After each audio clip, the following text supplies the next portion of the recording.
Hey guys, what's cracking? It is Krakenation, and I'm coming at you guys today with our next installment of our competitive analysis series for Pokemon Sword and Shield Generation 8. Today, the first Pokemon we're going to be looking at is Runerigus, and Runerigus is, I guess, not cofagrigus, but it evolves from Yamask just like cofagrigus. So this is a new Pokemon called Runerigus, and it is a ground and ghost type as opposed to cofagrigus' pure ghost type. So before we go any further, guys, if you want to stay up to date with everything I'm doing in all my competitive analysis videos for Pokemon Sword and Shield, be sure to go ahead and down below and click that subscribe button. It is always so appreciated, and you'll be able to stay up to date with everything that I'm doing.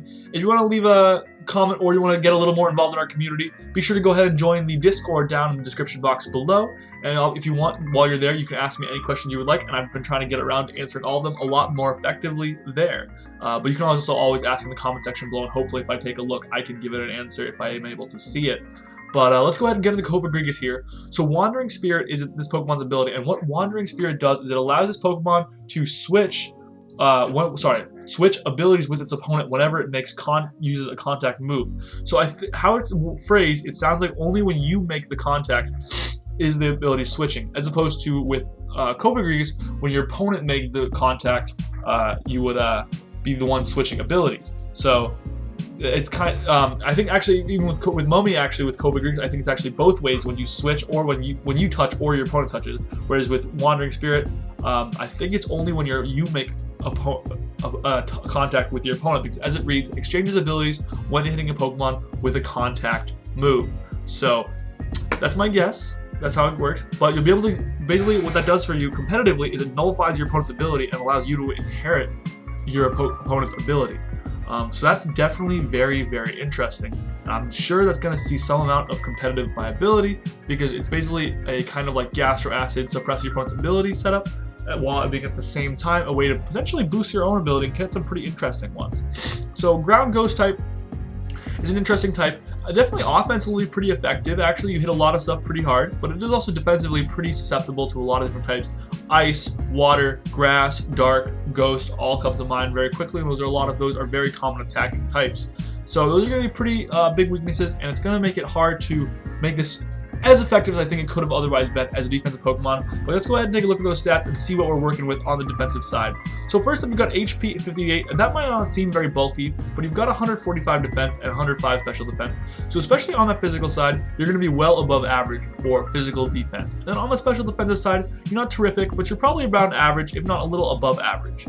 So that's going to be a pretty good overall bulk. 50 special attack and 30 speed is obviously going to mean you aren't going to be clicking special attacks with this thing. You're not going to be very fast, but you will be able to fire off decent physical attacks off of that 95 attack stat. So you're going to be looking at a bulky physical tank kind of type Pokemon, maybe with the chance to be a little more on the defensive side thanks to its move pool. So let's go ahead and take a look at that move pool now. Notable moves for Runerigus include Destiny Bond, for example, and this is just one of many good utility moves this Pokemon gets, such as Disable, even though I wrote Sciable there, so I clearly didn't type this correctly when I prepared this. But Disable is what I meant to write there. Memento is another good option. Curse, Haze, other good options. Trick, Will-O-Wisp, Trick Room. Notably, Will-O-Wisp will help you even further augment that physical defense because you're burning your opponent. This Pokemon could be very viable if it sets up its own Trick Room and in kind of like some kind of like offensive set. Could be very good. I think one big move this has is Stealth Rocks, and it also has Toxic Spikes, whereas cofagrigus had only regular spikes. So this Pokemon actually has the ability to set up a lot of hazards pretty effectively on your opponent as well. Now, one thing it is missing when compared to cofagrigus is going to be Pain Split. You definitely are going to be very missing. You're going to miss Pain Split a lot. Pain Split was a very good move on cofagrigus because it allowed it pretty reliable recovery, especially when you consider the fact that cofagrigus had slow, and this Pokemon, to be fair, had extremely low HP stats. So that low HP stat meant you were able to recover a lot of HP off of stealing your opponent's health. So that's going to be something we have to keep in mind. Now, I think what you kind of forego in defensive viability with cofagrigus, you kind of make up for in offensive viability with Runerigus. So let's take a look at those offensive moves then. It's got Earthquake and Shadow Claw. Those are going to be your two best stab moves, but it's also got something like Stone Edge, Zen Headbutt will be two other good options. Now, I listed Curse here, and I realized when you're running Curse on a Ghost type, it won't be as good as it usually is, but I did want to lift Curse as it always is kind of an interesting option that I feel like catches people off guard. I'm not saying it's competitively the most viable utility move you can run on Runerigus as a Ghost type, but it is something I think you should be aware of, as it is something that could maybe help you net a KO on a mon you really need to kill, especially because you'll pretty likely be able to fire it when you're dealing with a Pokemon this bulky. Now the first set I'm going to suggest for you guys today is Defensive Utility. This Defensive Utility set is going to be, I think, probably RUNERIGUS' best chance to be competitively viable. I just think that this set gives you some obvious flexibility and versatility in both offensive and defensive matchups. So for item, you're going to run Leftover so that you have that extra weight recovery because Pokemon doesn't get Pain Split. You're going to run 252 HP, 252 defense, and an Impish Nature to maximize that physical bulk. So you're going to be able to use this as a physical tank pretty effectively. Earthquake and Shadow Claw will be your two go-to stab moves. They'll hit a lot of things pretty hard. Will-O-Wisp is going to be a nice move to kind of lower those physical things that are already you're bringing this in on because it's a physical wall. You're bringing it on physical attackers, and hopefully you can Will-O-Wisp them and further maim them. Stealth Rock's going to be the last move. This Pokemon's a pretty good rocker. Its defensive typing makes it a little bad because it's going to take a lot of super effective hits, but Stealth Rock is still a pretty good option and is obviously going to be a good move that you want to run on a wide variety of teams.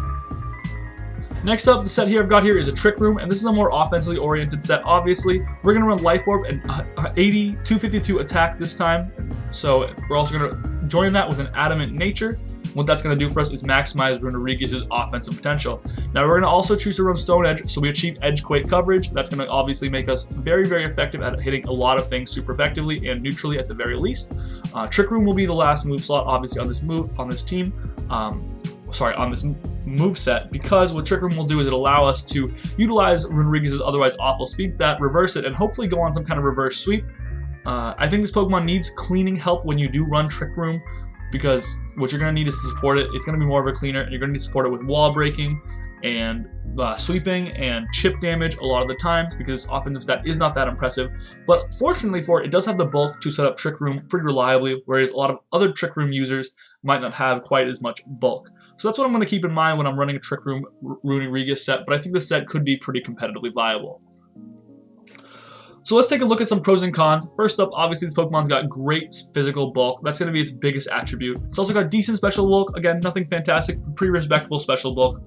A physically offensive presence is there. It's not nothing. This guy I'm going to describe mostly as a physical tank rather than a physical wall. It's going to be able to take some hits and then hit back pretty hard. It's got a good utility move pool like we saw. Things like Trick Room, Will-O-Wisp, Stealth Rocks, all really good options. It's also got a couple useful immunities. Normal, Fighting, and Electric type are all really good immunities, especially being immune to Fighting and Electric is going to make this a lot of key immunities in competitive play. Now, there are some cons, obviously. It is very slow, and so if you're not running a Trick Room team, you're going to have to live with that and live with how slow you are. It's got a very poor defensive typing, so while it does have those immunities like I talked about, it's got a lot of very common offensive weaknesses. And then finally, no recovery is going to hold this Pokemon back a lot. Pain Split was a really good move on RUNERIGUS. Pain Split was a really good move on cofagrigus, and unfortunately, RUNERIGUS not getting that is going to hold it back quite a bit. So I've got a couple team options and things to look out for when you're building around RUNERIGUS. First up, you're going to want to pair it with a special wall. I think a special wall would be a really good partner for RUNERIGUS, just because that'll allow you to have a kind of defensive backbone when this thing has such great physical bulk. You can pair with one of those. Wish Support's going to be nice to help mitigate your lack of recovery. And finally, being part of a Trick Room team could be good for RUNERIGUS, as it might not need to set up its own Trick Room, or its teammates could benefit from its own Trick Room when it dies. There are some things you want to look out for. Obviously, like with any Pokemon, special wall breakers are going to be able to beat through your relatively lower special defense stat compared to your physical defense.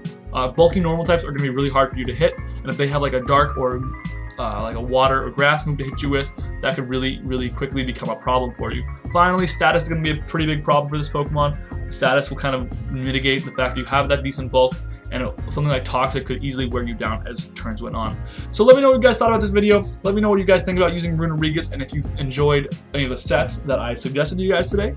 Make sure you leave a like if you enjoyed this video. Leave any questions you have in the comment section below, or feel free to ask in the Discord. And finally, if you did enjoy this video, guys, I would really appreciate if you will click that subscribe button. We've been growing really quickly on this channel, and it's been absolutely fantastic.